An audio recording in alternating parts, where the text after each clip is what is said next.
What is up, Earthlings? Mercury is in retrograde in Aquarius. And the funny thing, so Aquarius is kind of, that's where new technologies and electricity and stuff like that, that's where that falls. And the introduction to this Mercury retrograde for me was when I was in Texas. I had my power go out for a couple of hours. And there has just been Mercury cause it. I'm using my camera right now to do a little bit of light, whatever. Everything's a hot fucking mess. So it's awesome. It's an awesome hot mess, but Mercury also rules technology. So expect a lot of glitches technologically, particularly with this Mercury retrograde. I think it comes out February 1st or 2nd, but that'll be coming up here. And then I ended up driving up to Colorado to stay with Zeke, and his internet is down, and it's been down since Monday. So that's put quite a damper on my shenanigans with videos and all that stuff. I'm rolling with it because here is what I'm seeing. Okay, we have Venus in retrograde with Pluto in Capricorn. The phone is doing like a weird thing with my eyes, which is kind of funny. But anyways, we have Mercury in retrograde. The sun just entered Aquarius, right? So we're looking towards hopes and dreams, but we're still doing this like deep dig, right? We have Venus and Mercury in retrograde. So Venus and Mercury are the two closest planets to the sun. They are considered personal planets. So this we're going to be feeling this intensely in our communications, in our thoughts, and that's Mercury also, and in our minds. When a planet is in retrograde, that means it appears to us to be moving backwards. It's not really moving backwards. It's just the way that the planets go around the earth and all that. But the ancients didn't know that. They were like, what the fuck? Why is that going backwards in the sky? That's how it appears, right? But it is a time of introspection and review, okay? And Mercury is our mind, communications. Venus is our relationships, our money, what we love, what we desire. So we're really digging in internally, right? And then the cool thing is once February hits, Uranus just went direct. Uranus was in retrograde. Once February hits, we're going to have all of the planets in direct motion, which means nobody will be retrograde. And it come February, it's going to be like hit the ground running time. Okay. Anyway, so there's that. Expect delays, expect disruptions, expect arguments and stuff like that. And you're in a relationship or even like close to interpersonal relationships with other people. So there's just kind of a quick astrological deal. I will tell you, in meditation and in my contemplation with my glitches, the glitches in technology have been I've been really going burrowing inside on purpose. The Hermit card in tarot is kind of popping into my head. Carve out time for yourself. That's really important, really, really important. And, I almost want to stop saying like meditate, or maybe pray is an easier way to say it.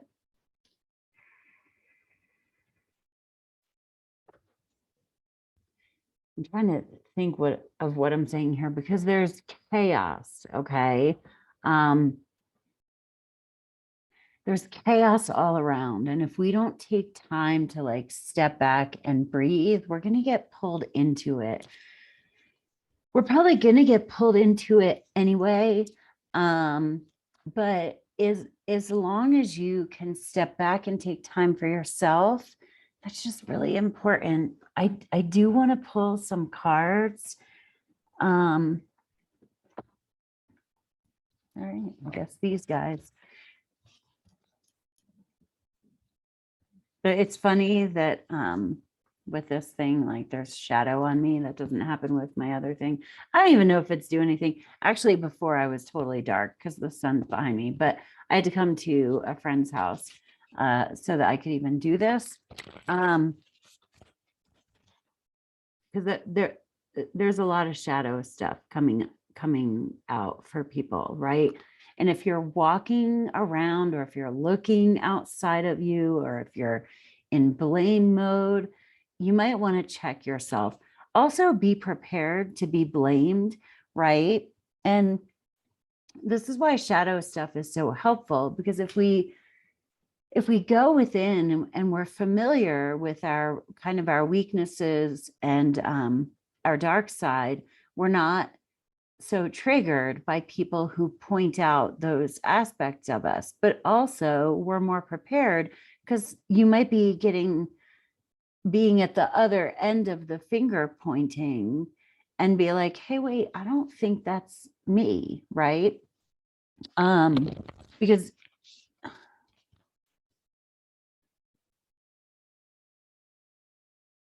I'm sorry, this just is what it is. It's some really fucked up energy. If you're familiar with the shadow qualities that you carry within, you're neither surprised when other people point them out. You're like, yeah, I know that about me. Or you're like, hold on, I don't think that's really mine. I think that that's yours and you're projecting it.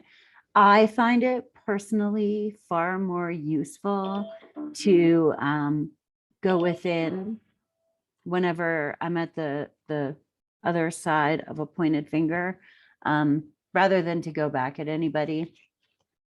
That's just how I roll, because I'm going to get more accomplished within me than I am within them, you know.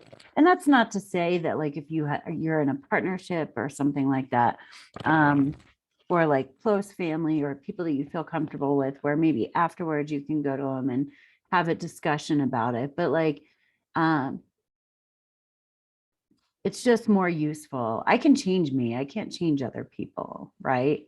Or I cannot change me if I don't think that it needs to be changed. But to go back and figure things out within myself is a much more valuable use of my time than it is to try to say, that's not my fault, or no, it's you, whatever. I fucking knew it. I fucking knew it, dude. That this card would come out. I saw it before it came out because it's got a shadow on there. Courage. No one is fearless. No one. But even though I'm not fearless, I am courageous. When fear shows up, I don't run away from it. I use my courage to conquer it. My courage allows me to walk right up to that fear and kick it in the nuts, then quickly hide behind someone bigger until it goes away. I've been having weird shit happen. It's so fucking weird. I saw this card before it came out. It's time to be courageous. Like, and also don't be afraid to admit your faults, you know.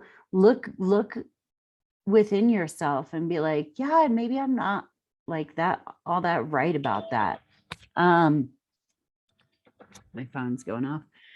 And then two came out and we got power. I am strong. I am grounded. I am powerful. I am like a cross between a dinosaur and a tank, but not a tank that is used for war. I am like a peaceful, loving dino tank who feels so strong it doesn't need to do anything but be. You guys, I can't even tell you how fucking amazing these cards are. Okay. First of all, the background in both of them is pink, and pink is like, you know, heart chakra, right? The heart is represented by pink or green. So it's like being powerful and having courage, like facing our fears, facing our dark sides, not cowering to other people's dark sides, right? Not giving our power away, but still holding love for people and compassion for like their experiences without accepting responsibility for like what isn't ours, but taking responsibility for what is ours. Holy shit, that's amazing. And that's really what Venus, you know, doing this retrograde in Capricorn, she met up with Pluto before she went in, you know, she's with Pluto and Capricorn during this retrograde. And Pluto is our fears, our subconscious limiting beliefs and thoughts. Who do we turn over control to? So that we can cast blame. You know what I mean? The King of Swords. The King of Swords is the master of his thoughts. The swords are thinking, communication, it's air energy, so it's our mentality. But this is really being sovereign within our own minds. And Mercury as well, going into Mercury as our mind, going into retrograde. I just wanted to come out. Yep, nine of swords. This is worry, right? So we may be having these fears, these things that we don't want to address, but they are forcing themselves to the surface. We've got to have courage when it comes to that. And then the Queen of Cups. So we have a divine counterpart here, which is kind of interesting. And what's even more interesting is that the kings and queens go on a scale, right? Of masculine and feminine energy, which is basically yin and yang. Like the masculine energy goes outward, directs, leads, right? The feminine energy is contemplative, receptive, and you know, intuition and all of that. So the king is the most masculine of the kings, which are the masculine energy, and we all have all of them, right? Sometimes I really think I'm like a dude in a chick's body, but so we have the King of Swords, and then we have the Queen of Cups, and the Queen of Cups is the most feminine of the queens. So she is, it's like we have these extremes, right, of the masculine and feminine. And this is a divine counterpart. So we have relationships are definitely highlighted here, but the Queen of Cups is intuitive. She listens.